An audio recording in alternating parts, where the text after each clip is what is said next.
둘, 셋. 좋은 아침입니다. 네, 좋은 아침입니다. 네, 오늘 안녕하세요 할 줄 알았죠. 네, 이렇게 풍부하게 안 갑니다. 네, 읍짓하시더라고. 네. 안녕하세요 하려니 제가 막 네. 오늘은 윤석열 정부 관련해 가지고 제가 많은 분들이 또 감사 스마일에게 그 윈윈 이성수 대표님이 요즘에 근황에 대해서 많이 여쭤보셔 가지고 오늘 아침에 특별하게 모셨습니다. 안녕하셨습니까? 네 안녕하십니까. 네네. 오늘 제가 방송 드릴 주제가 윤석열 정부가 출범을 했습니다. 5월 10일. 네. 말도 많았고 또 이야기도 많았는데 윤석열 정부 출범 이후에 부동산 시장과 그리고 또 주식 시장 마지막으로 이제 어제죠. 어제 그 코인 루나하고 테라 이 관련해 가지고 한번 이성수 대표님의 생각을 한번 들어볼 수 있는 시간을 준비했습니다. 뭐 갑자기 제가 뭐 모든 영역의 전문가처럼 얘기하는데 저는 이제 전문가 영역에서 비전문가의 인생을 살기 위해서 네. 부동산도 접었고 네. 요새 주로 산에 다니고 있어요. 아, 그래요? 전문가가 되려고 노력하고 있는데 갑자기 부동산 주식 또 코인 얘기를 하시니까 네. 이걸 제가 전문가적인 관점에서 말씀을 드려야 될지 비전문가적인 관점에서 말씀을 드려야 될지 뭐 어쨌든 네. 여기 들으시는 분들도 나름대로 전문가들이 듣고 계시기 때문에 네. 걸러서 들으시니까 믿으면서 자신감이 5개월 만에 일단 제가 네이버에 윤석열 정부를 딱 치니까 나무위키에 이렇게 나와 있더라고요. 그래서 나무위키에서 보니까 2022년 5월 10일부터 현재까지 이제 출범 이전은 문재인 정부, 그다음에 윤석열 제20대 국무총리 한덕수 후보자 이렇게 국민의힘이 이렇게 쭉 나와 있는데 뭐 제가 이거 이야기 드리려고 이제 들어간 게 아니라 오늘 저는 이성수 대표님의 그런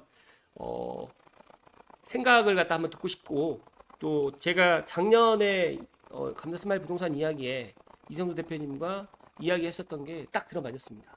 그래서 올 하반기 이제 5월 10일 뭐 다주택자 양도세 뭐 중과 또 완화하겠다 그리고 또 여러 가지 또 이제 부동산 관련해 가지고 정책들을 갖다 내세울 거라고 예상을 하는데 포괄적으로 첫 번째 질문을 드리겠습니다. 윤석열 정부 출범 이후에 향후 부동산 시장은 어떻게 전망하십니까? 일단은 이게 전망의 영역은 솔직히 아닌 것 같아요. 왜요? 왜냐하면 이제 우리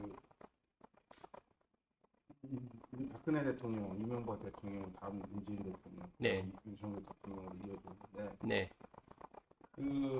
뭐 윤석열 대통령이 뭐 소위 얘기해서 보수 우파니 자유민주주의 이런 지치를 갖고 계신데 네. 그 윤석열 대통령이 얘기하는 보수주의 자유민주주의라고 하는 부분이 이명박 박근혜 시절을 다시 되풀이되는 형태의 것인지 방법만 다르고 이념적으로 그다음에 아니면 문재인하고 정말 다르게 한다는 건지가 아직까지는 명확하지 않은 것 같아요. 네.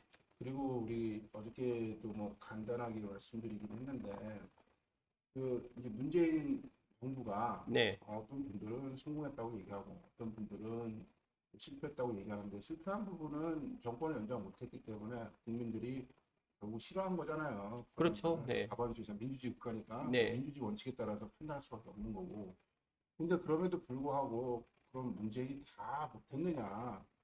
그것도 아니에요. 사실 그거 뭐 문재인 대통령 시절에 다 망한 것도 아니고 정권이 비정상적으로 교체된 것도 아니고 정상적인 민주주의 절차에서 교체가 됐기 때문에 네. 민주주의적인 가치 큰 대전제를 문재인 정부가 훼손했다고 보기도 어렵고 네. 저희에서 자본시장 질서를 문재인 대통령이 사회주의적인 관점에서 저해했느냐 의도를 갖고 뭐 의도를 갖고 하지는 않았던 것 같고 제 판단에는 다만 좀 능력 부족으로 그 능력 부족은 개인의 능력이 부족했다 그랬다 우리나라가 아직 민주주의나 자본주의 체제가 고도 성장 체제로 진행할 때 합리적인 의사결정 과정이나 이런 걸 통해서 됐다기보다도 국민의 밑바닥에 있는 저력으로 또 5천년 내려온 역사와 그다음에 이제 일제시대를 거치면서 어떤 네. 이런 것들이 국민들의 어떤 참을성을 바탕으로 해서 정부가 그 참을성을 바탕으로 능력을 이끌어낸 부분이라고 생각을 해요. 근데 그게 아주 선진적인 어떤 방식에 의해서 이런 성과가 났다고 생각하기 어려워요. 그래서 문재인 정부 5년 동안 그 사람들이 어떤 의도를 갖고 사회적인 이념을 갖고 했다기보다도 좀 성숙하지 못한 능력 저 어떤 노하우가 없이 진행된 정부가 아니었느냐라는 생각을 해요. 네. 그럼 예를 들어서 윤석열 정부는 노하우가 있이 시작된 정부냐에 이제 방점을 좀 둬야 될 것 같아요. 네. 똑같이 윤석열 정부도 그렇게 능력이 검증됐다고 보기엔 어려워요. 왜냐하면은 이미 이명박 박근혜 정부 시절을 이명박 같은 경우 10년 이상 넘었고 네. 그런 지식이나 이런 것들은 또 과거 지식에 또 될 수도 있고 그렇기 때문에 윤석열 정부도 결국은 좀 더 문재인 정부가 실패한 거를 두 가지 정도 답습을 안 하려면 첫 번째로 그 정책의 우선순위를 명확하게 둘 필요가 있을 것 같아요. 국가는 다 돌아가야 돼요. 내가 자식을 키우고 와이프랑 가정을 꾸리고 살면 와이프만 중시하고 자식은 등한시할 수 없지만 그래도 살면서 어떤 우선순위라는 게 있잖아요. 똑같이는 못한다고요. 네. 우선순위가 있어요. 그러니까 고3이면은 고3에 맞게 가정을 유지를 해야 되고 네. 그러면 이제 이 윤석열 정부도 이제 문재인 정부가 실패한 두 가지가 있는데 하나는 그 우선순위를 못 정했다는 거. 정책에 우선순위를 못 정했다는 거. 그러면 뭐냐면 문재인이 실패한 이유는 왜 경제를 안 살리고 왜 검찰 개혁을 했냐는 거예요.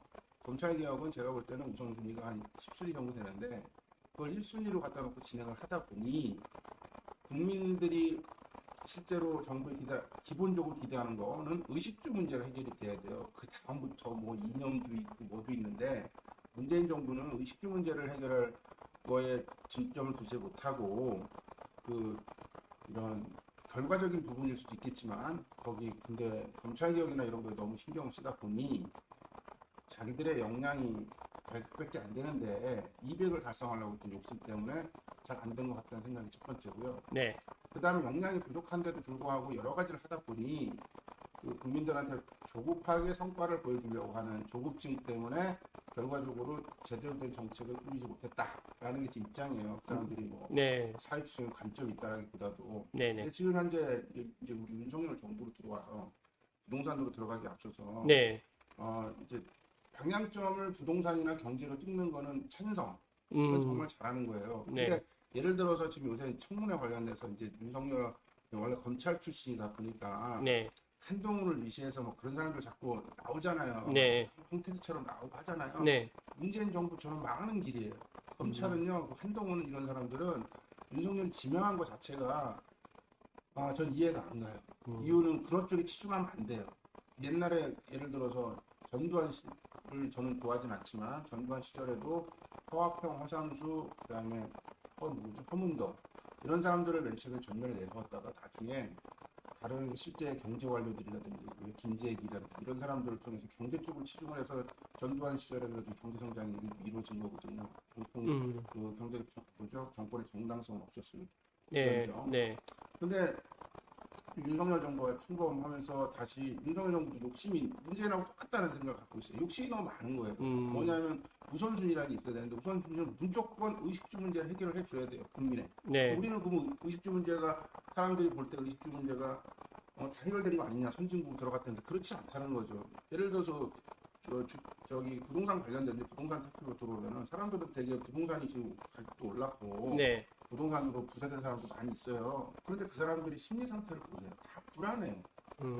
다 불안하다고 사람들 되게 불만이 많아요. 그거는 문재인 정부가 정책을 결과적으로 잘못했다는 반증이에요. 사람들이 행복해야 되는데 부동산에 대해서 안정감을 갖고 그다음에 부동산 이외의 곳에 관심을 가지기 위해서 기부라든지 봉사라든지 그다음에 이제 사회 기여라든지 그다음에 내 후손이라든지 내 자손이 아니라 내 후손들에 대해서 관심을 갖고 해야 되는데 사람들이 너무 불안하다 보니까 현실적인 의식주 문제를 아직도 해결을 못했다고 생각을 해서 불안해해요. 그래서 거기서 어떤 문제가 파생되냐면 기득권이라고 하는 계층이 너무 포괄적으로 늘어났어요. 그래서 이게 뭐냐면 현재 아시다시피 이제 이런 차별의 문제가 사회에 존재를 하잖아요. 격차. 네. 뭐냐면 그렇죠. 지금 저는 제일 다른 남녀 차별 이런 거는 시간이 잘 해결될 문제고 오늘 살아가는 어떤 특정 남녀의 문제지 그 문제는 시간이 지나면 해결될 거로 봐요. 근데 이제 문제는 지금 시간이 지나도 해결이 안 되는 부분이 뭐냐면 그 인구 감소. 인구 감소. 해결이 안 돼요. 이건 시간이 지나도 이게 많이 고착화되잖아요. 인구 감소가 벌써 진행된 지가 20년 됐어요. 20년 됐으면은 무슨 얘기냐면 지금 현재 그 인구 감소가 시작된 시점인데 정확하게 모르겠는데 2002년 월드컵으로 시작해서 됐다고 보고 그러면은 아마 거의 맞을 거예요. 그러면은 우리 때 대학 입시 시험 볼 때 그 입시 인원하고 지금하고 우리 때는 90만 명 정도 됐거든요. 지금 네. 한 50만 명 될걸요? 40만, 50만. 네, 40만에서 50만 정도 됩니다. 근데 그 지금 20살 애가 40만, 50만인데 네. 지금 0살 기준으로 보면 더 떨어진단 말이에요. 한 30만 원 떨어진단 말이에요. 근데 이게 이제 20년 정도가 인구가 줄어든 게 지속이 됐는데 앞으로 이 사람들이 군대 갔다 오고 그 다음에 이제 대학 졸업하고 경제활동을 시작되는 30살 정도 됐을 때부터 현재는 그 산업에 종사하는 사람들의 경제 활동 인구가 적지 않아요. 왜 베이비 붐 시대가 여전히 살아있고 네. 그 다음에 2002년도 그 전에 태어난 사람들은 꽤 많기 때문에 근데 이 사람 2000년대 초에 태어난 사람들이 한 30살 돼서 경제활동을 시작할 무렵에는 갑자기 세상이 너무 사람이 없구나라는 진짜 느낄 거예요. 피부로. 지금은 못 느껴요. 어느 정도 왜냐하면 그 쓸 데가 많거든요. 외국인 노동자도 있고 또 정년 연장 이런 것도 있기 때문에 괜찮은데 한 10년 지나면은 확 다가올 거예요. 문제가. 네. 그러면 이제 현재 그 윤석열 정부에서는 이제 주안점을 줘야 될 정책 우선순위가 정말 있어야 됨에도 불구하고 정부 지금 돌아가는 걸 보니 문재인 때하고 똑같이 돌아간다는 느낌을 저는 받을 수밖에 없어요. 네. 그러니까 검찰 뭐 이런 거 있잖아요. 한동훈이 뭐해서 민주당이 막 진행을 해갖고 패스한 그 뭐죠?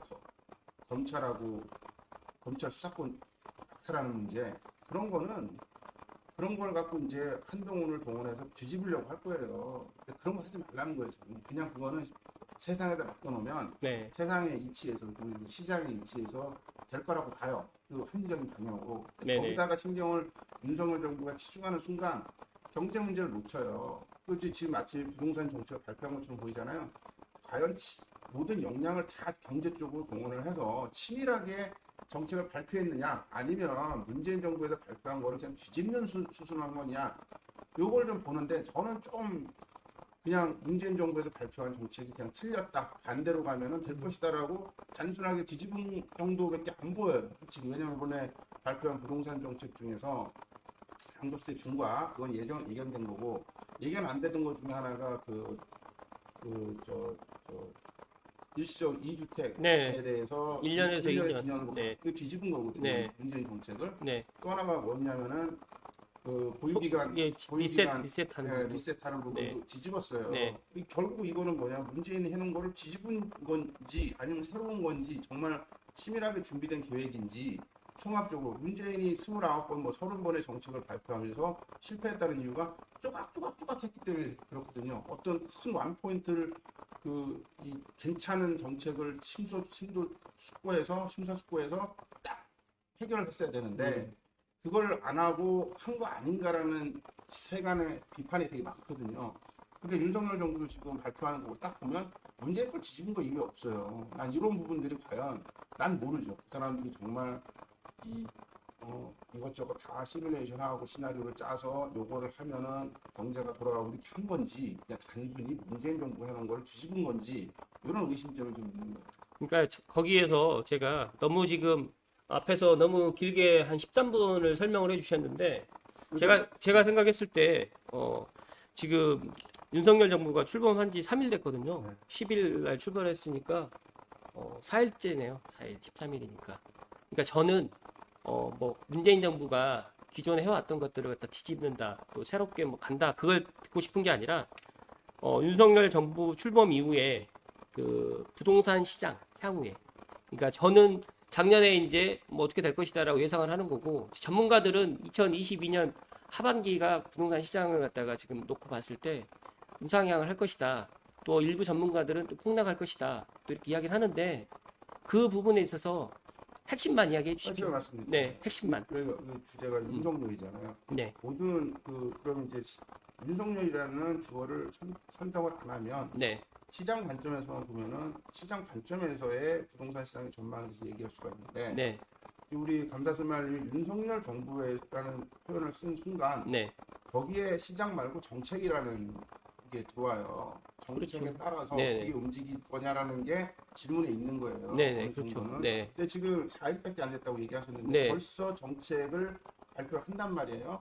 근데 그게 과연 그 정책이 앞으로 지속 가능한 시장에 시그널을 주는 정책인지 여부가 음, 한 4일밖에 안 됐는데 벌써 또 정부가 구성도 안 됐는데도 벌써 구성은 됐지만 완벽히 구성이 안 됐잖아요. 네, 안 됐죠. 팀이라. 네. 이거 근데 이걸 너무 졸속하게 발표를 해버리니 아까 제가 전망하기가 되게 어렵다는 이유가 이게 시장만 있으면 전망할 수가 있어요. 근데 네네. 정책이 이렇게 문제일 때도 우리가 예측을 못한 게 뭐냐면 정책을 막 남발해버리니까 네. 시장 관점에서 접근이 안 되는 거예요. 이게 음. 시장관 접근하려면 이상한 정책을 해서 막 흔들어버리고 네. 이래버리니까. 근데 지금 윤석열 정부도 첫 번째로 4일 만에 조급하게 이런 정책들을 해버린다는 거예요. 이게 저는 시장 전망을 하기 아까 말했지만 전망 영역이 어려운 것 같다라고 말씀드린 부분이에요. 정체를 모르겠어요. 이 정부가 하고자 하는 방향이 도대체 뭔지에 대해서 그냥 문재인 거 뒤집는 건지 아니면 그 안에 어떤 다른 함축적 의미가 있는 건지를 전혀 파악이 안 돼요.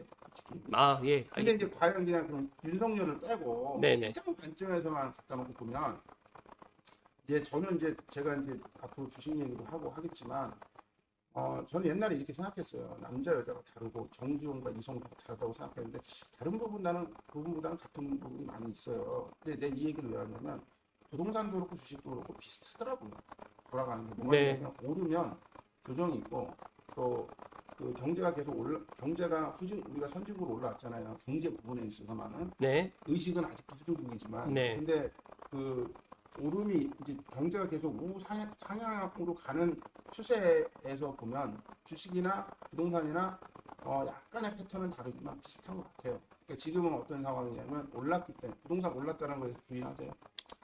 작년까지 올랐잖아요. 부동산 가격이 올랐다는 거는 부인하지, 아니, 그러니까 부인 못하죠. 못하죠. 예. 그 얘기는 뭐냐면은 더 올라갈 것이냐의 문제는 나중 문제고 그래. 지금은 현실적으로 조정기다.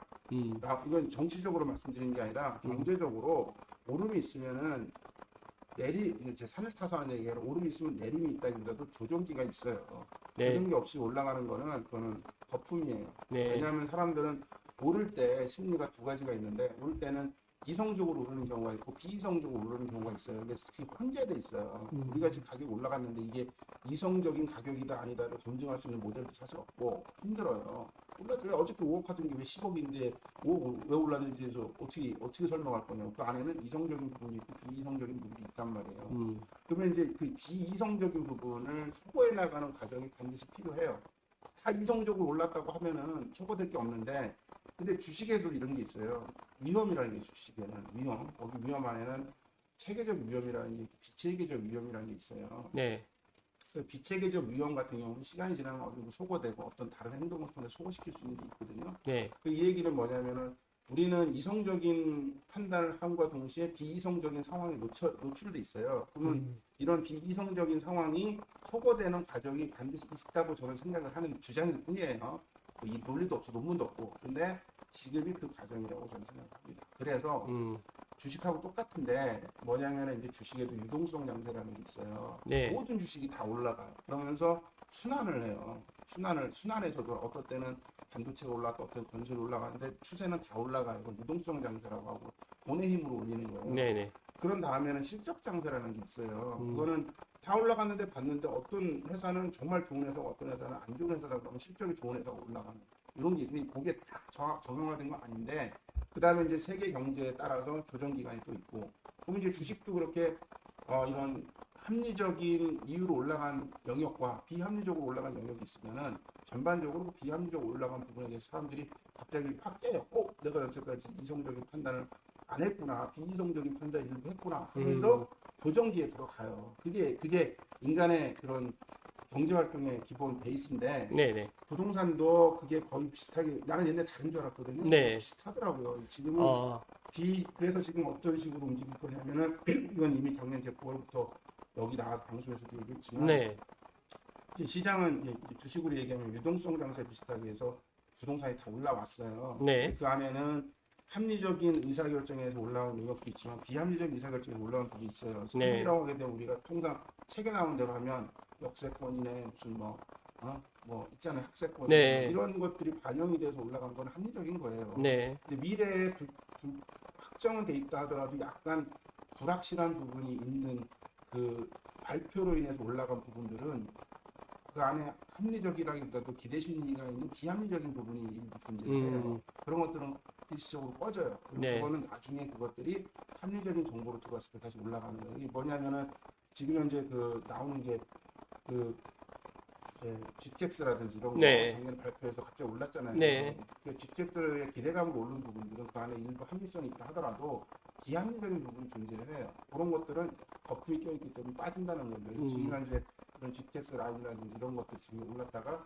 일부 빠지고 있고 그게 나중에 이제 아시다시피 부동산에서는 건설에 착공을 하든지 준공이 됐든지 하면 그때 반영이 될 거예요. 나중에. 그다음에 지금은 그런 게 뭐냐면은 또 서울에서도 아파트 중에서도 지금 나오는 게 신문 보도를 다 믿을 수는 없지만 그래도 들썩이는 동네가 있잖아요. 윤석열 정부 출범 같은 네. 그런 부분들은 이제 옥석가리에 들어가는 거죠. 주식도 똑같아요. 옥석가리가 있거든요. 그래서 이거를 일반적으로 옛날에는 유동성 정책 측면에서는 일반적으로 부동산 경기가 이렇게 될 겁니다라고 예측할 수 있는 영역이 있었어요. 왜냐하면 같이 다 올라가거나 그런 상황이 있고 경제 힘으로 올라가고. 근데 지금은 이제 합리적인 영역으로 사람들이 들어오기 때문에 그럼 이때는 옥석가리기가 들어가고 부동산 전망도 어떤 사람은 떨어질 것이다, 어떤 올라갈 것이다 이렇게 평균적으로 얘기하기는 어렵고요. 네. 동네를 다 별도로 들쑥날쑥하지 않을까라고 생각을 하고 네네. 그 다음에 이 합리적으로 들어온 게 옛날에는 솔직한 얘기로 김포가 오르고 파주가 오른다 이렇게 했을 때 투기꾼들이 일부 들어갔잖아요. 우리가 뭐 그 사람들 비난할 생각 없는데 그 사람들이 이렇게 돌아가면서 순환매를 막 했잖아요. 네. 근데 그 당시에는 이제 이자율이 쌌기 때문에 그런 사람들이 돈을 차입을 해서 가능했어요. 네. 네. 돈 차입이라는 게 부동산 담보대출만 얘기하는 게 아니에요. 전반적으로 이 사람들이 그렇죠. 다른 소스를 통해서 네. 한단 말이에요. 돈을. 뭐 사업자 대출도 받을 수도 네, 있고 여러 가지로. 신용 대출도 받을 수 그때 있는 전반적으로 그 이자율이 낮기 때문에 지금 말하는 투기꾼은 한두 채 사는 사람들이 얘기하는 게 아니에요. 네. 모아갖고 그 그룹으로 돌아다니는 네. 얘기하는 건데 이게 지금은 어려워요. 음. 어려운 얘기는 그건 그런 투자는 사장님은 볼 때 합리적이라고 생각할지 모르고 나는 비합리적인 투자. 아니 저도 합리적으로 생각하지 않습니다. 생각을 네. 해요. 돈놀이 하는 거거든요. 네. 근데 이 사람들이 지금 활동을 못 해요.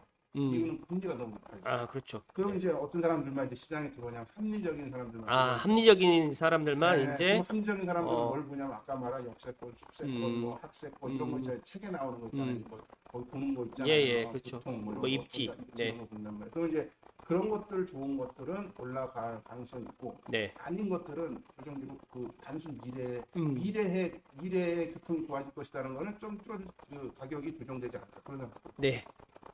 이 카메라를 좀 보시고요. 저희 애청자분들이 이성수 사장님을 갖다 많이 기다렸습니다. 그래서 오늘 카메라를 좀 응시하면서 이야기를 좀 해주십시오. 그리고 일단 시간이 벌써 20분이 넘었습니다. 제 방송 뭐 보시는 분들 아시겠지만 제가 편집 안 하고 올리기 때문에 일단 그러면 부동산 시장은 마무리를 짓고요. 제가 또 궁금한 거 많은 분들이 모르시는 분들이 길게 얘기해서 뒤에 정리는 해드렸잖아요. 그렇죠. 이제 죄송합니다 제가. 근데 이 부분은 뭐 요새 신문 보도 보면 나오는 일부 잘 쓰는 기사에 나오는 얘기지만 네네. 저도 이거는 옛날부터 제가 주장을 했기 때문에 네. 제가 뭐 신문 기사 보고 얘기하는 부분은 아니에요. 아니요 그렇죠. 그래서 저는 저희 애청자분들이 또 제가 알고 있기로 또 이성수 사장님이 지금 이제 부동산을 갖다가 지금 잠시 쉬고 계시잖아요. 영원히 쉬실 겁니까? 네. 근데 또 많은 분들이 궁금해하시는데 제가 알고 있기로 이성수 사장님은 또 주식 전문가로 제가 알고 있거든요. 근데 저는 부끄럽지만 주식은 투자는 작년부터 하긴 했지만 제가 뭐 주식 투자에 대해서 논할 수가 없기 때문에 저희 애청자분들이 또 주식 투자를 많이 하시는 분들이 좀 많이 계세요. 근데 작년에 비해 가지고 올해 지금 그러니까 우리 지금 코스피도 지금 상당히 지금 주춤하고 있고 또 지금 대외적으로 미국도 지금 상황이 별로 안 좋은 것 같고 그래서 또 제가 또 제목을 윤석열 정부 출범 이후 주식시장이라고 또 제가 이야기를 했는데 그냥 윤석열 정부 그냥 빼버리고 그냥 앞으로 네 2022년 뭐 5월 이후 6월 이후에 주식시장에 대해서 뭐 그냥 얘기를 하면 네네 좀 편하게 윤석열 정부가 들어와서 세종대왕처럼 엄청난 일을 한다면 몰라도 저 그렇게까지 뭐 기대하지 않습니다. 네. 독자적으로 움직일 수 있는 그 한계가 있고 또 5년짜리 정부가 할 수 있는 그게 없어요. 네 맞습니다. 성과를 낼 수 있다는 건요. 그거는 사람들이 자꾸 급하고 투기꾼들을 관점으로 주식을 하니까 자꾸 그런 걸 기대를 하는데 네. 우리나라는 미국하고 연동돼 있고 중국하고 연동돼 있고 전 세계하고 연동돼 있기 때문에 그런 쪽보다는 시장 관점에서 자꾸 보셔야 되는 거죠. 아, 시장 관점에서 그러면 주식 투자하신 지 얼마나 되셨죠? 근데 이제 여기서부터 이제 저는 네. 뭐 저거 한 게 네. 저는 이제 살다 전적으로 산을 타고 아, 네네. 산을 한 지금 부럽습니다. 한 달에 한 20분에 갔는데 아, 네.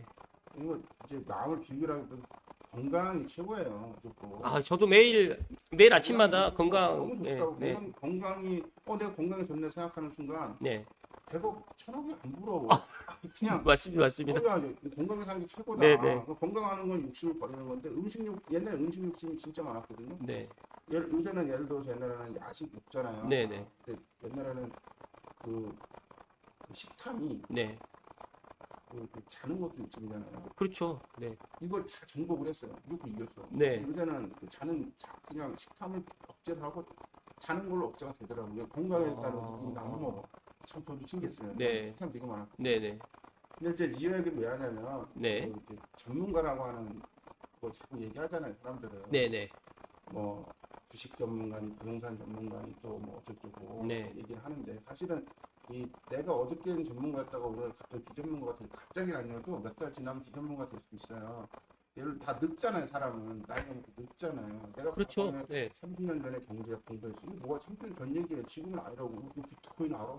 뭐지 뭘 알아? 30년 전 머리 갖고 예전에 그 박상기 그 법무부장관 예, 예. 아시죠? 알고 그 있습니다. 사람이 옛날에 그 법무장관 시절에 네. 비트코인 이런 것도 앞들이 가상자산 관련 네, 네. 그게 마치 도토리처럼 얘기했잖아요. 네. 법무부 장관이 우리나라 최고 지성인데 모른다니까 그 사람이.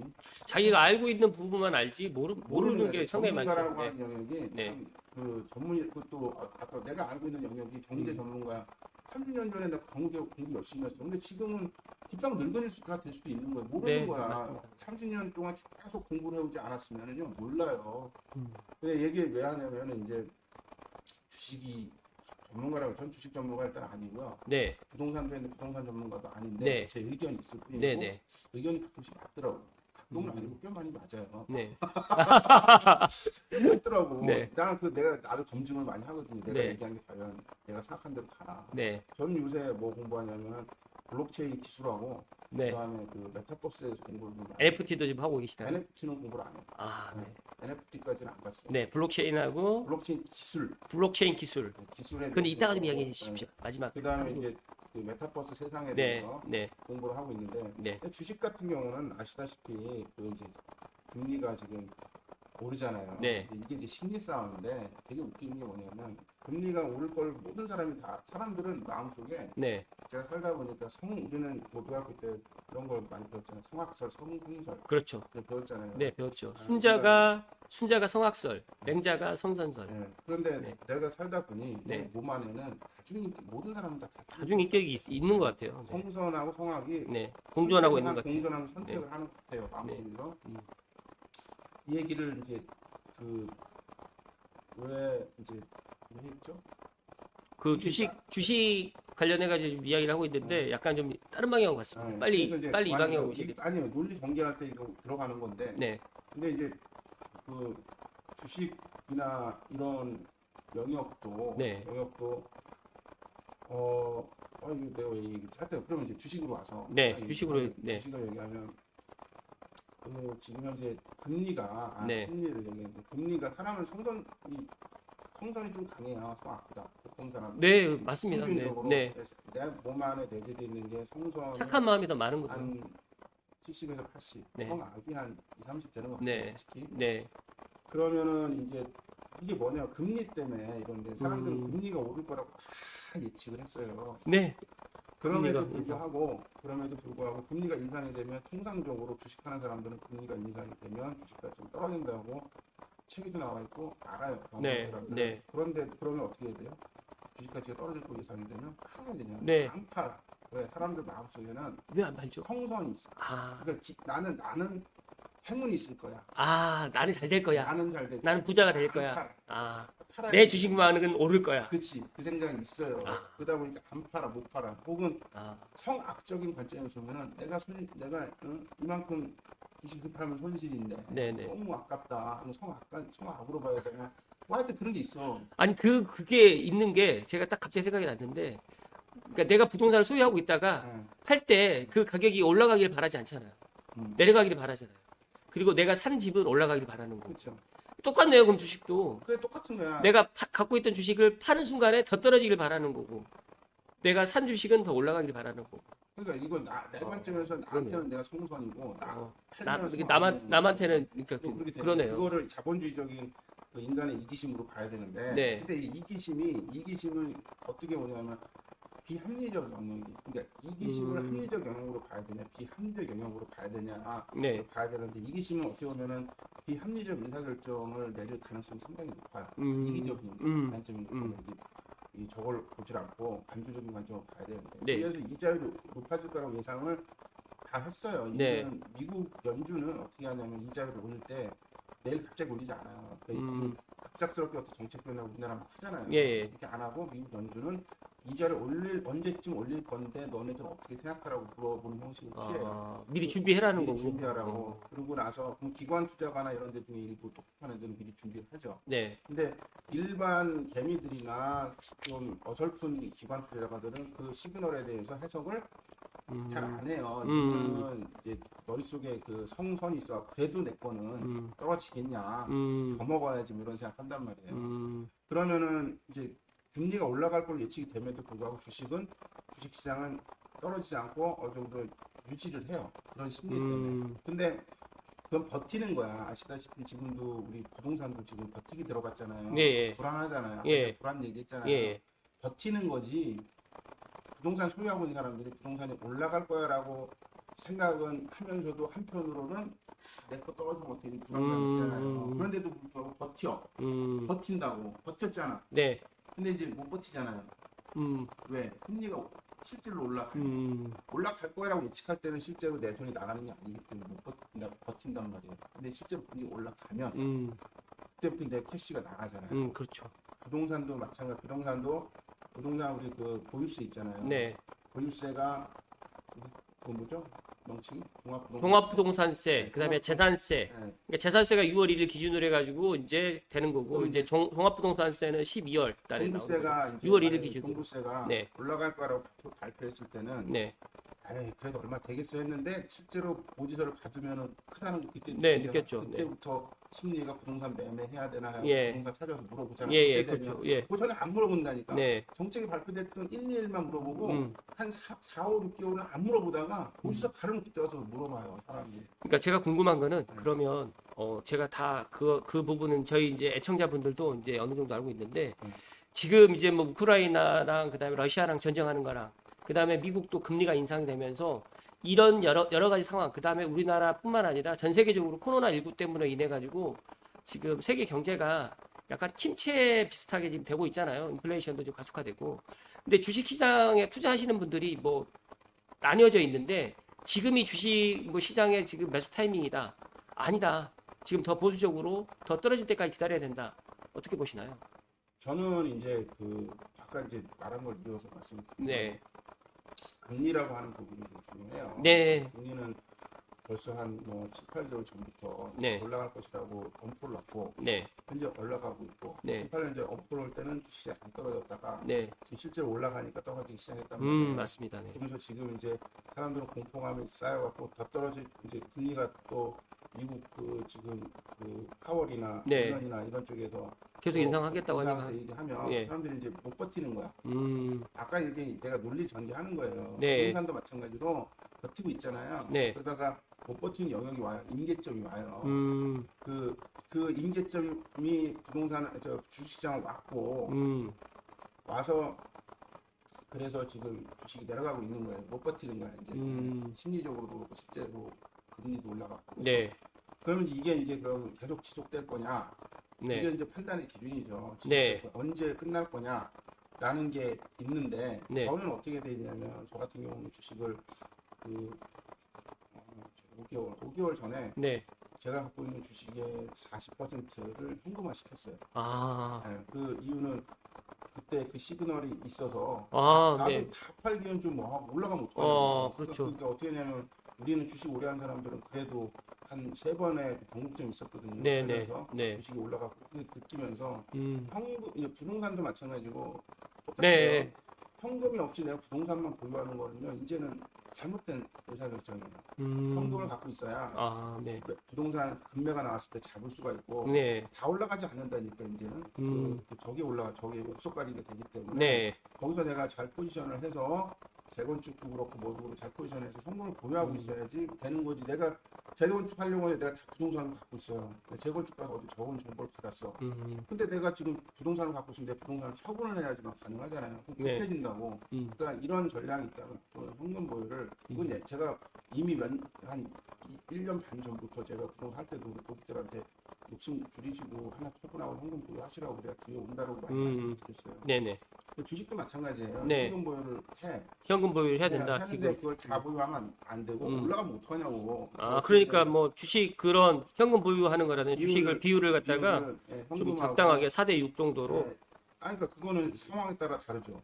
알겠습니다. 예, 어떨 때는 다 주식 보유할 때도 있고, 네. 어떨 때는 또 제가 개인적으로 궁금한 그래서 게, 이제 네. 보유를 한 다음에 네. 저는 그때 이제 많은 사람들이 저한테 이제 주위에 몇 명한테 물어볼 때 그러면 그 보유한 현금 언제 쓸 거냐? 네. 주가 지수가 제가 처분했을 때가 2,900선이었거든요. 네네. 2,500까지 내려오면은 그 돈을 활용할 것이다라고 했어요. 근데 지금 벌써 2,550, 뭐 예. 어저께 60 이러더라고요. 예. 50 남았는데 지금 이제 계획을 또 수정을 했죠. 아, 2,500이 아니구나, 2,400이구나 2,400으로 수정을 했다. 수정을 했어요. 예. 여기서 조금 이제 한 가지 제가 개인적으로 궁금한 건데, 왜 외국인들이 한국 주식을 지금 매도할까요? 매도하나요? 그거는 외국인들이 이제 지금 현재 많이 매도를 하더라고요. 자 이제 한국 거만 매도하는지 음, 미국 것도 매도하는지를 봐야 되나요? 해야죠. 근데 자꾸 이제 한국 거만 매도한다고 그러면 한국이 뭐 문제 있구나 이렇게 생각하는데 네. 평균적으로 봐야 돼요. 근데 이거 평균적으로 보려면 완전 전문적으로 하루에 시간 엄청 많이 투자를 하든지 아니면 진짜 전문가를 만나서 컨설팅 비용을 지불해야 되고. 질문을 잘해야 돼. 아, 질문을 아시다시피 질문을 잘못하면 이만큼 알려줘요. 네. 질문을 이만큼 알려줄게 질문할 수 있으면 공부를 해놔야 돼. 질문할 수 있는 레벨이 돼야 돼요. 그러니까 제가 지금 주식에 대한 질문을 지금 못 하고 있는 거죠. 그렇죠. 제가 주식에 대한 지식이 없으니까. 네. 그러면 이제 질문을 할 줄 알아야 되는데 네. 우리 외국 사람들이 한국만 매도한다고 한국에 네. 아주 큰 문제가 있다든지 뭐 그 문제가 있고 리스크가 있어서. 리스크가 그러니까 리스크하고 리스크 말고 그냥 전략, 그런 포지션 이런 게 바뀔 수 있는데 그게 아니고 전반적으로 그 위험 자산에 대해서 이번에 이제 예를 들어서 저런 거 있잖아요. 네. 비트코인이라든지 네. 문화나 네. 테라나 이런 부분들은 네. 거의 투기고 예를 들어 지금 현재는 예. 이제 비트코인 관점에서 봐야 되는데 비트코인이 지금 가격이 떨어지잖아요.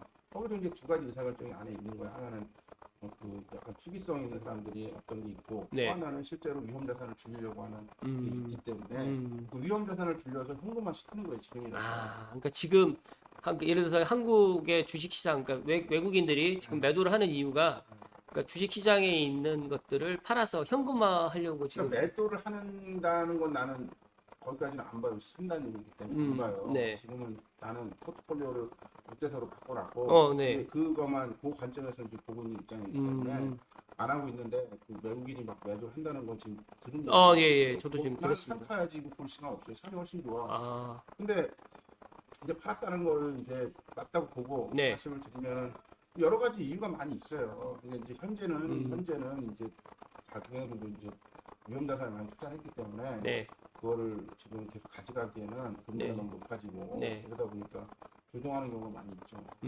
많이 있고 그다음에 그래서 지금 현재 이제 주식도 어떻게 이제 연근히 보니까 그 세계 시총 1위도 애플에서 네. 어디 바꿔 뭐죠 사우디 아람코 거기가 시총 1위로 올랐다는 거예요. 아, 석유 산업은 사양 산업인데 그거 일시적으로 시총 1위가 올랐단 말이에요. 네. 애플이었거든요. 그러면 애플도 떨어진다는 거예요. 그리고 주식이라고 하는 자산 자체가 위험 자산이고 그러다 보니까 아람코가 올라가서 시총이 바뀐 건가 모르겠어요. 거기까지는 안 봤는데. 네. 일단은 그래서 지금은 현재는 그러면은 어느 시점이냐. 네. 이제 예를 들어서 이건 경제를 알아야 되는데 그러면 네. 인플레이션이 문제가 아니라 소위 얘기해서 인플레이션 다음에 스태그플레이션이라고 하는 게 오면은 네. 어떻게 되느냐가 이제 문제거든요. 이제 제일 큰 관점이거든요. 인플레이션은 그 가격이 오르는 거고 네. 스태그플레이션은 그렇게 돼서 그 경기가 침체되는 거예요. 거죠. 경기 네. 침체되면은 생산량 자체가 줄어드는 거예요. 소비량 자체가 줄어들어요. 가격도 하락하겠죠. 그럼 그때 되면 그게 경제, 시장이 맡기라는 게 음. 시장이 맡기는데 6개월로 맡길 거냐, 1년으로 맡길 거냐, 5년으로 이거는 몰라. 이게 이제 이게 지속이 되면 힘든 거죠. 그렇죠. 거기에서 이제 정책이 들어와야 되고 정부 정책이 들어와야 되고. 근데 지금 현재 아시다시피 이제 우크라이나 사태도 있고. 그러니까 저는 내 관점에서 5년, 10년 정도 관점에서 얘기를 한다면 네.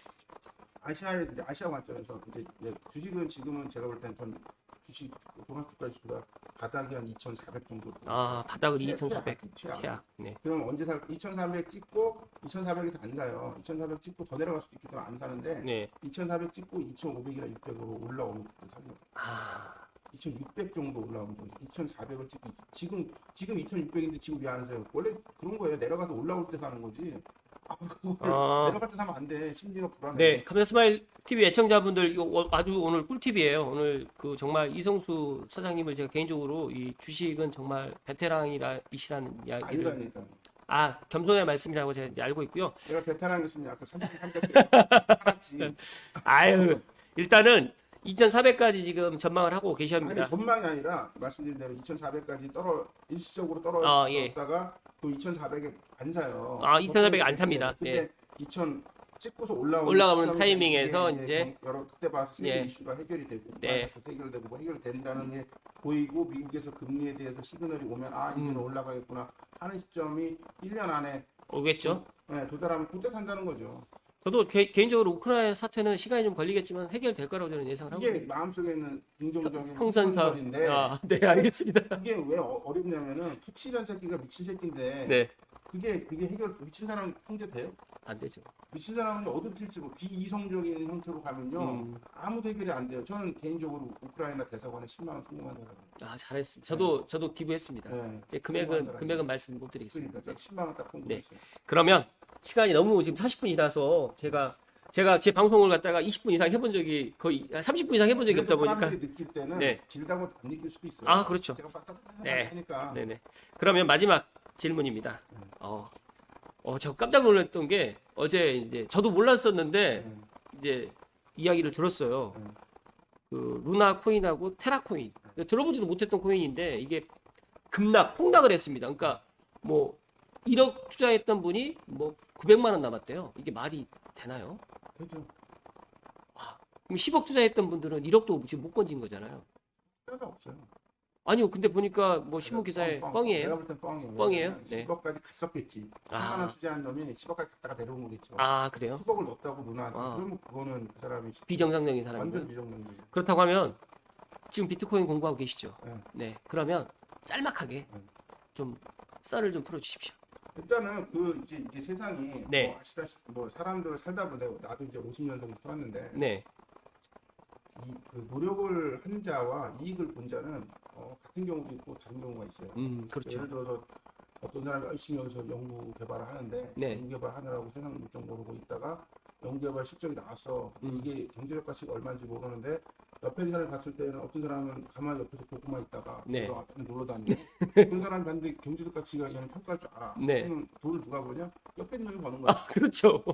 아니 놀러 갔다가 옆에서 그냥 따라갔다가 계약하러 간 친구 따라갔다가 친구는 계약 안 하고 본인이 계약하고 그래서 본인이 돈을 그래서 벌고. 본인이 돈을 버는데 네. 왜냐면 걔는 이 주관적인 판단하는 게 아니라 객관적으로 합리적으로 보는 거야. 네. 합리적으로 경제적으로 보는 거예요. 그래서 네. 주변에 있는 사람들이 돈을 버는 거가 꽤 있어요. 그런데 어떤 사람이 있죠. 어떤 창업자가 돈 엄청 많아 벌었다는데 그건 100명 중에 한 명이에요. 실질적으로 돈을 버는 사람들 어디가 주변에 있다가 있잖아요. 네. 그 다음에 뭐가 있냐면 음.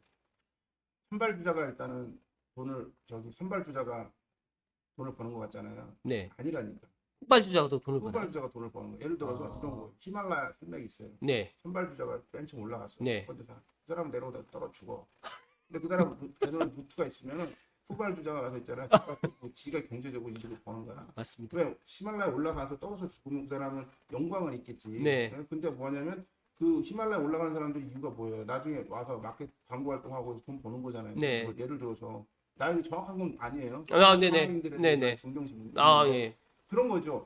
내려와서 올해 한 50년 살면 한 20대 히말라야 올라가서 갔다가 한 70살까지 80살까지 살면은 그 몇십 년 동안 잘만 마케팅하면은 돈 먹고 살잖아요. 근데 첫 번째 루트 개통한 사람 올라가 떨어질 가능성이 많다고. 네. 그러니까 이게 뭐냐면 이제 선발 우리가 생각할 때는 사람들은 이제 동기부여를 해야 되기 때문에 네. 맨 처음에 고지를 점령한 사람이 돈을 벌 것 같은데 아니라 영광만 있지 실제로 네. 돈을 버는 사람들은 뭐냐면 후발주자가 많이 벌어요. 네. 이 얘기는 뭐냐면 지금 비트코인으로 해서 사람들이 돈을 많이 벌었다고 얘기하잖아요. 네네. 근데 이 블록체인이나 비트코인 세상 지금 현재 얘기를 하면은 예를 들어 지금 어저께가 비트코인이 28,000불 우리나라 돈으로 한 3,500만 원 하는데 네. 시가총액으로 600조 정도 할 거예요. 네. 600조. 네. 600조를 지금 현재 삼성전자 우선주하고 저기 보통 합친 거하고 비슷할 거예요. 아.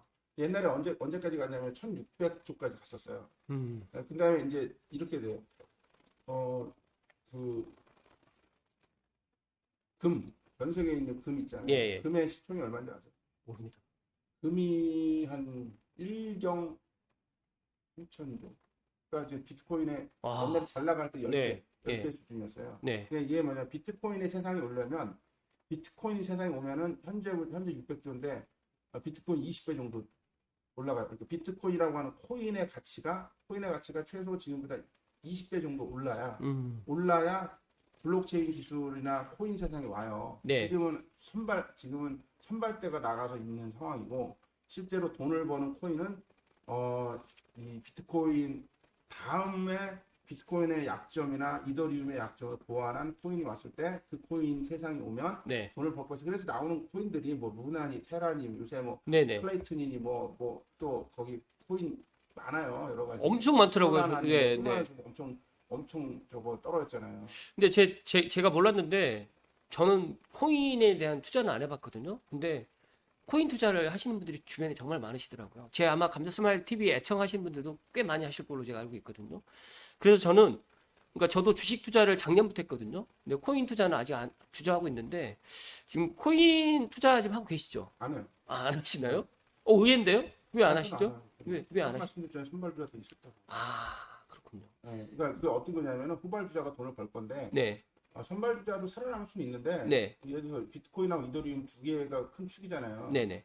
근데 이게 비트코인은 상징성하고 그 가치 조장 수단의 어떤 금 대체제 네, 역할이 된다면 성공하는 거고 네, 이더리움은 기술적으로 스마트 컨트랙이나 이런 그 실제로 우리 생활을 구동시키는 역할을 네. 한다면 그 이더리움도 성공하는데 네. 그럼 이더리움 근데 문제는 이제 여러 가지 단점들이 있는데 그 단점을 보완을 하면 네. 하는 코인들이 이런 코인들이에요. 네네. 루나니 뭐 테라니. 네. 근데 이게 세상은 기득권이 한번 형성이 되면 기득권을 깨기가 어려워요. 우리나라도 마찬가지잖아요. 기득권이 저 기득권 아닌데. 아니에요. 네. 기득권을 깨고 싶어요. 그게 깨지지가 않더라고요, 잘.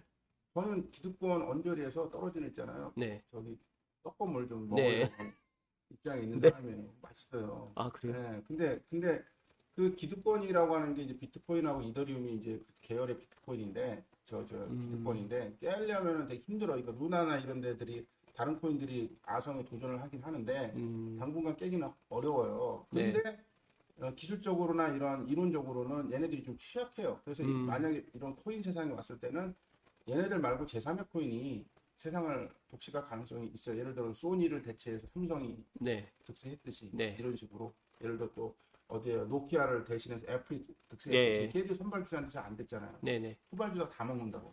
그러면 제가 여기서 궁금한 게 이 코인이 이제 떨어졌잖아요. 네. 이 주식처럼 올라갈 수도 있는 거 아닌가요? 그건 이제 비트코인의 역사상으로는 힘들어요? 지금 떨어진 게 아니에요. 아. 예를 들어서 비트코인에서 8만 지금 2만 8천 불이잖아요. 네. 8만 불까지 갔을 거예요. 8만 불이면 옛날에는 80%까지 떨어졌어요. 지금 여기 기사에는 누나 테라 폭락의 파장을 리먼 브라더스 2009년도 우리 금융위기 때처럼 비교를 해서 2008년도 근데 이거는 좀 약간 좀 과장된 건가요? 연합뉴스에 잘 모르고 하는 그러니까 비트코인에 나오는 네. 이런 비트코인 전문가 없어요. 예를 들어서 없어요. 전문가 없다고. 아직까지 없는 것 같아요. 없어요. 네. 괜히 헛소리 하는 거고. 네. 이건 알 수 있는 사람이 하나도 없어요. 왜냐하면 얘네 시총이 다 해봐야 1,000조거든요. 네. 다 해갖고 비트코인하고 이더리움하고 지금 다 합쳐서 한 1,000조 될 거예요. 얘네 아. 루나가 몇십 조인데. 제가 보니까 이 테라 시세가 115달러에서 1달러로 떨어졌대요. 그러니까 이게 테라 시세가 뭐 1테라가 115달러인 것 같아요. 아닙니까? 여기서 나와 있는 게. 근데 이 코인 한 개당 가치가 1달러에 연동되도록 설계했다라고 지금 이렇게 이야기를 하는데 저도 이제 이거에 대해서 모르니까 그러니까 저는 이제 이종 사장님이 코인 투자를 해봤을 것이다 아니요. 라고 생각을 하고 지금 제가 저는 이야기를 안 해요. 했는데 말씀드릴게요. 나는 다 알죠. 여기 스테이블 코인 뭐 이런 뭐 USD 연동돼 있다 이런 게 있어요. 책 보면 다 나오는 얘기인데. 네, 근데 이게 여기 걸 믿으면 안 돼요. 네, 자, 예를 들어서 그, 그 사장이 갖고 있는 부동산이 있어요. 네, 그러면 은행에서 뭐 은행에서 1금 유형께서 뭐 40% 대출해 줄 수 있고 네. 10억짜리면 4억 대출 되잖아요. 네, 그렇죠. 그다음에 그 제2금융권 하면 6억, 7억, 8억까지 대출해 줘요. 예, 그렇죠. 근데 어떤 사람이 이제 내 부동산 자산 하나 갖고 그게 원칙이에요. 네, 그거는 시장에서 인정된 거예요. 네, 40%하고 제2금융권 7, 80%까지 해주는 거는 시장에서 인정해 준다고요. 네, 그러니까 그게 이상한 게 아니야. 시장에서 인정해 주는 거예요. 네. 시장에서 결정된 거예요. 네, 근데 이 사람이 똑같은 아파트를 하나 갖고 네. 대출을 갖다가 있잖아요. 한 은행에서 40% 받은 게 맞아. 음. 근데 옆에 은행에서 또 받았어. 40%또 받았어. 또 옆에 또 받았어. 그럼 어떻게 됐어요? 이건 시장에서 인정된 게 아니잖아. 그렇죠. 그 불법이신 거죠. 불법이면서 하여튼 중요한 거는 법이다 아니다가 개념이 아니다. 시장에서 인정되냐 아니냐가 중요한 거고 돈 버는 입장에서는 불법 이런 거 따지면 있잖아. 알겠습니다. 불법인지 네. 아닌지보다도 시장이 중요해. 네, 네. 시장에서 인정이 안 된단 말이에요. 네. 그건 인정 안 돼. 그게 더 중요한 거예요. 우리나라 현재 가치는 불법이냐 아니냐가 아니라 공정이냐 아니냐잖아요. 공정은 법에 나오는 게 아니란 말이에요. 시장 이게 합리적이냐 시장에 인정되는 거냐란 말이에요. 네, 자산 가치를 그만큼 그 40%면은 담보 가치가 인정이 되잖아요. 근데 얘가 이 담보 가치를 여기도 40% 받고 저기도 40% 받고 저기도 40% 받으면 사기잖아요, 그거는. 법을 떠나서 사기잖아요. 그렇죠. 공정하지 않은 네. 거고. 근데 이게 이제 이런 스테이블 코인이라고 하는 게 달러에 연동돼 있다고 하는데 네. 거기서 이제 모순점이 발생하는 거예요. 아. 원래 달러에 연동돼 갖고 그 스테이블 코인을 발행할 수 있는 한도가 정해져 있어요. 근데 어떻게 하냐면 이 사기꾼들이 더 그게 증가시키는 더해. 거죠. 예. 이런 것들을 그러면 나도 여기까지만 알아요. 음. 근데 더 깊이 공부를 안 하는 이유가 내가 거기 빠져 있지 않아요. 이유는 지금 보는 거야. 이런 그 블록체인 기술하고 네. 와서 지금 나는 이제 이런 이 얘가 지금 현재 8만 달러였다가 2만 8천 불 떨어졌는데 네. 지금 16,000불까지 떨어질 거라고 봐요. 15,000불까지. 지금 28,000불에서 네. 15,000불까지 떨어질 거라고 보는 사람이에요. 예. 근데 이거 너무 취약해요 현재. 왜냐하면 이게 금리에도 취약하고 한 번도 경험해 보지 못하는 거야. 그러니까 제 방송을 들으시는 분들만이라도 그러면 뭐 저는 뭐 코인에 대해서 뭐 섣부르게 뭐 투자하십시오, 투자하지 마십시오라고 말씀드리기보다 일단 부동산이나 주식처럼 코인에 대해서도 정말 면밀하게 공부를 해야 되겠다. 공부를 하시고 인사이트를 키운 상태에서 코인 투자를 갖다 하는 것을 추천드려야 될 것 저는 같아요. 이제 제 전략을 네, 말씀드리면 그러면 전략을 좀 말씀해 주십시오. 일단 이제 네. 금리가 예측 가능성 있는 시점까지 이제 단계적으로 볼 거예요. 네. 금리가 높다고 나쁜 게 아니고 낮다고 나쁜 게 아니에요. 좋은 것도 아니고 이제 예측 가능성이 있고 내가 투자할 때 이 추세를 어떤 식으로 내 의사결정할지가 중요해요. 그러니까 지금은 불안정성이 있어요. 금리가 올라가는지 내려가는지 잘 모르겠고 네. 앨런이나 파월 말에 의해서 다 움직이기 때문에 네. 근데 이런 어떤 이 거시경제 금리 문제가 어느 정도 안정성 있게 접어들 때 네. 예를 들어서 지금은 0.5에 0.75에 막 올리겠다 막 하잖아요. 네. 그게 아니고 앨런이나 파월이 입에서 0.25 이렇게 조정하는 게 왔다 갔다 하는 시점. 그때 되면 어느 정도 안정된 거야. 요건 되게 0.5, 0.75는 뭐 어떤 리스크가 있으니까 이렇게 하거든요. 예. 0.25 이렇게 걔들이 입에서 나오는 게 좀 지속됐다. 그때는 좀 안정기예요. 그게 또 자산 가치에 어느 정도 반영이 된 시점이라고 보거든요. 이제 그렇게 되면은 이제 이 코인 가격도 지금 28,000원인데 그때 가서 5만 불이 됐어. 비트코인. 난 그때 살 수가 있어요. 지금 안 산다고 왜? 변동폭 있으니까 못 사겠어요. 근데 어느 정도 안정이 돼갖고 야 이게 시장에서 이렇게 받아들여지는구나 안정화가 됐을 때 물론 코인은 앞으로도 안정화되려고 되게 멀었어요. 되게. 근데 그래서 어떻게 하냐면 저는 어떻게 하냐면 내가 100이라는 돈이 있으면 네. 코인 지금 안 하고 있거든요. 네. 근데 코인에 내가 계산은 15% 정도 맥스 들어갈 생각을 갖고 있어요. 그러니까 총 자산에 사장님 갖고 계시는 내 금융자산 금융자산의 15% 정도는 지금부터 10년 투자 계획으로 비트코인 코인에 투자 계획을 갖고 있어요. 그래서 공부하고 있어요. 네. 공부하고 있는데 그러면 어떤 코인 들어가실 거예요? 이것도 포트폴리오 짜야 돼요. 그것 좀 알려주세요. 다음번에. 그 포트폴리오는 완전 직접적으로 알려주셔야 되는 거니까. 저희 감사스마일 TV 포트폴리오가 애청자분들한테 있는데 예를 들어 지금 알려주십시오. 현재는 나와 있는 게 이제 비트코인, 이더리움하고 비트코인하고 이더리움. 기타 코인들이 있잖아요. 네. 이거를 갖다가 비율을 설정을 해야 돼요. 기타 코인 공부를 기타 코인은 되게 어려운 게 이더리움하고 비트코인은 시장에서 가치를 결정을 해줘요. 네. 네? 그럼 그거 시장에서 인정을 받고 있는 거잖아요. 비트코인하고 현재는 그럼 이더리움. 그게 이제 미래에도 유지가 된다면 네. 이건 시장에서 인정을 해주기 때문에 내가 그거를 포트에 편입을 한다 하더라도 네. 아주 큰 리스크라고 보기는 어려워요. 근데 밑에 있는 코인들은 시장에서 있잖아요. 인정을 아직 못 받았거든요. 네. 받으려면 뭐가 되냐면 기술 검증이 돼야 돼요. 이게 이 4차 산업혁명을 블록체인 기술 기반의 이제 생태 환경이 유지될 것이다라고 하고 이것들이 된다라는 이게 검증이 돼야 되는데 거의 너무 많아.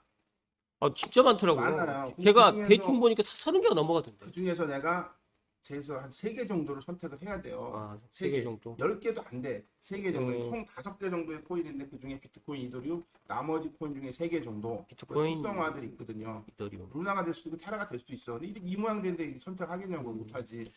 그렇다면 거기서 이제 선택을 해서 네. 포트폴리오로 그 금액을 구성을 해서 네. 그러면 이제 최종적으로 저는 이렇게 되는 거죠. 10년 뒤에 몇 배 먹을 것이냐. 10년 뒤에. 포트폴리오로. 10년 후 그러면서 10년 뒤에는 15% 투자했기 때문에 다 날릴 수도 있고. 네. 비트코인 세상에 안 오면 이제 코인 세상에 안 오면. 그렇죠. 네? 그다음에 코인 세상에 왔을 때는 한 10배는 먹겠죠. 10배에서 한 20배 먹겠죠. 예. 그 지금 저희 타깃은 15%를 투자를 해서 10배 이게 소위 얘기해서 100배 원래 비트코인에서 100배, 1000배, 만배 먹은 사람 있단 말이야. 그건 내 영역이 아니에요. 그건 선도 세력의 영역이거나 정말 특출난 1000명에 1명 영역이 10,000명에 1명 영역이 내 영역이 아니야. 나는 아까 말했듯이 조금은 떨어지는 그걸 먹겠다는 거야. 네. 중요한 거. 알겠습니다. 그러면 지금 시간이 거의 1시간이에요. 아 그래요? 네. 지금 제가 정말 귀하신 우리 민인 사장님 정말 민인 사장님을 갖다가 많은 분들이 궁금해하시더라고요. 그래서 제가 오늘 특별히 모셨는데 잠깐 이야기한 것 같은데 1시간을 이야기했습니다. 근데 제가 편집 안 하고 올린다고 하니까 이거 그대로 있고요. 어찌됐든 간에 마무리를 갖다 지으면 윤석열 정부가 뭐 출범을 했습니다. 뭐 많은 분들이 뭐 또 기대와 우려 여러 가지의 시선들이 공존하는 걸로 제가 알고 있는데 일단은 뭐 저는 지켜보자.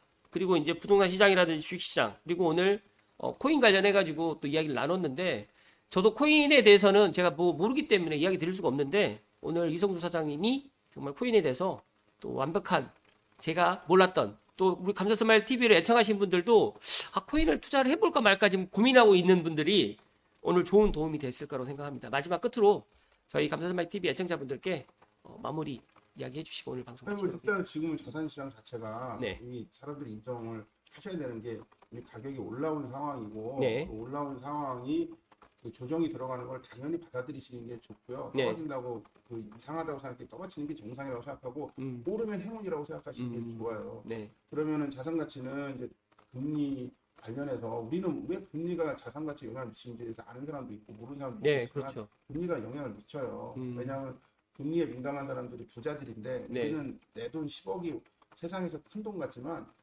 부자들한테는요 그게 깜짝도 안 돼요. 근데 그렇지. 그 세상을 돌리는 사람들은 네. 부자들이고 네. 그 부자들이 갖고 있는 돈은 금리에 연동이 돼 있어요. 네, 네. 그래서 금리가 아까 말씀드렸듯이 지금 0.5네 0.75네 이렇게 움직일 때는 되게 그냥 산에 가세요. 근데 금리가 0.5네 내가 투기적인 성향을 갖고 있는 사람들은 지금 의사결정 하셔야 되는데 네. 투기가 아니고 연간 수익률이 뭐 몇십 %만 바란다. 이런 분들은 금리가 좀 안정화됐을 때 안정화했다는 얘기는 파월이나 앨런이라고 미국의 재무부 장관하고 연준 의장이 있어요. 그 사람들 입에서 0.25 얘기가 나올 때 네. 그때 좀 전문가들을 또 얘기 들어보고 투자하시는 게 좋지 않을까 생각합니다. 네, 알겠습니다. 그럼 오늘 5월 13일 금요일 날 아침에 이렇게 지금 이성수 사장님을 모시고 세 가지 주제를 가지고 이야기 드렸는데 다음번에도 출연해 주실 거죠? 뭐 얘기할 거 되게 많은데 뭐 한 10시간 할 줄 알고 있는데 한 시간이 끊어버리고 아니요, 그게 아니라 유튜브가 무슨 뭐 공중파 방송도 아니고 무슨 그게 필리버스터 방송 하자고 아. 무제한 방송 하자고. 오늘은 정말 제 방송을 들으시는 분들이 놀라실 겁니다. 1시간 이렇게 찍었다고 하면 나 놀랄 건데 아무튼 중간중간에 제가 제가 생각했을 때 정말 큰 도움이 될 것 같다라는 말씀드리고 5분 같은 1시간이 있고 1시간 같은 5분이 있어요. 근데 제 지금은 방송은 네. 5분 같은 1시간이 되었다. 네네 알겠습니다. 아무튼 뭐 윤석열 정부 지금 출범해가지고 뭐 여러 가지 이제 많은 뭐 관심들이 많이 계실 거라고 생각하는데 이쯤에서 둘셋으로 마무리 짓도록 하겠습니다. 인사하고 네 둘 셋. 산에 가는 게 답이에요. 답 진짜 네. 좋아요. 네 고맙습니다. 네.